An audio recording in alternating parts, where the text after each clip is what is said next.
What's up guys, Eric here from Techisode TV, and today we're taking a look at the top 5 unknown camera features on the iPhone SE. Most of these features work with other iPhones as well, as long as you're on iOS 13.4.1 or higher. I also have a second unknown features video for the iPhone SE where I cover a bunch of non-camera related features, so if you want to check that out, you can follow the link at the end of this video or the link in the description. With that out of the way, let's get started. If you're taking a bunch of pictures and you want to immediately start filming, all you have to do is hold the shutter button and you're going to start filming. When you're done filming whatever you want, just release the shutter button and it'll save the video. If you're holding the shutter button to film a video and you suddenly decide you want to film for a lot longer, you can just swipe the shutter button over to the right and it'll lock you into video mode. Alternatively, you can just swipe to the right from the beginning and it'll lock you into video mode right away. The one downside with filming like this is that you're going to get a 1920 by 1440 resolution video, which matches the 4:3 aspect ratio of the pictures. And if you were taking a square photo, which is 1:1, then you'd get a 1:1 aspect ratio video. And obviously the same thing goes for 16:9, which is the resolution that most videos are filmed in, and this would give you a 1920 by 1080 video.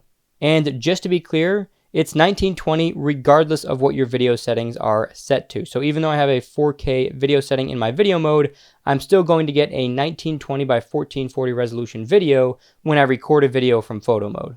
If you swipe the shutter button to the left, you'll start taking a burst photo. While we're here, you'll notice that there is a yellow crosshair, and this is telling you when your phone is level. So if I start tilting this a little bit, if I get my hand behind here, and I start tilting it one way or the other, you'll see that there are now 2 crosshairs moving around. And when I get it perfectly level, then it's going to lock in place and turn to a yellowish color. And now I know that my phone is perfectly level. Now this is mainly useful for when you want to take a picture straight down on top of something and you want it to be perfectly level. You don't want it to have any sort of like angle to the picture at all. Then this is a great way to know when it's level. Unfortunately, the crosshair disappears when you go to take a regular picture. So if you're taking a picture like this of a landscape and you're trying to level that and make sure that's perfectly level, there is no feature to help you do that. On older iPhones, if you wanted to change the resolution and frame rate of your video, you'd actually have to go to the system settings and then navigate to the camera application, go into those settings and change it from there every time you wanted to change the settings. On newer iPhones, it is much easier. Now, all you have to do is tap the resolution, and it will change from 4K to HD, which is 1080p. And then you can tap the frame rate as well, and change that from 30 to 60 for HD resolution. And if you switch to 4K, you can do 24, 30, or 60 frames per second. In case you're wondering, this also works with slow-mo videos, so you can change it from 240 to 120 frames per second, but you are stuck with just HD resolution. If you switch to the front camera, you do not get the option to change resolution or frame rate because the iPhone SE only records in 1080p at 30 frames per second with no other options. However, if you have a higher-end iPhone, like the iPhone 11 Pro Max, then you do get the option to change the resolution and frame rate for the front-facing camera as well.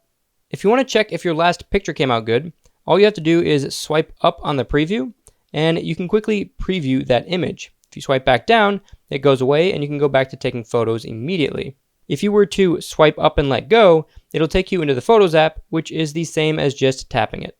If you just want to film a very short video, all you have to do is press and hold the record button, and it's going to record as long as you're holding that button. If you let go of it, it's going to stop recording and save the video. Alternatively, if you're holding the button and then later decide, you know what, I want to film for a little bit longer, all you have to do is swipe the button to the right and you're going to go into regular recording mode. And in case you're wondering, this is filming at the resolution that you have your video mode set to. If you tap this icon in the upper left corner, it's either going to turn flash completely off or have the option to turn it on automatically if you're filming something really dark.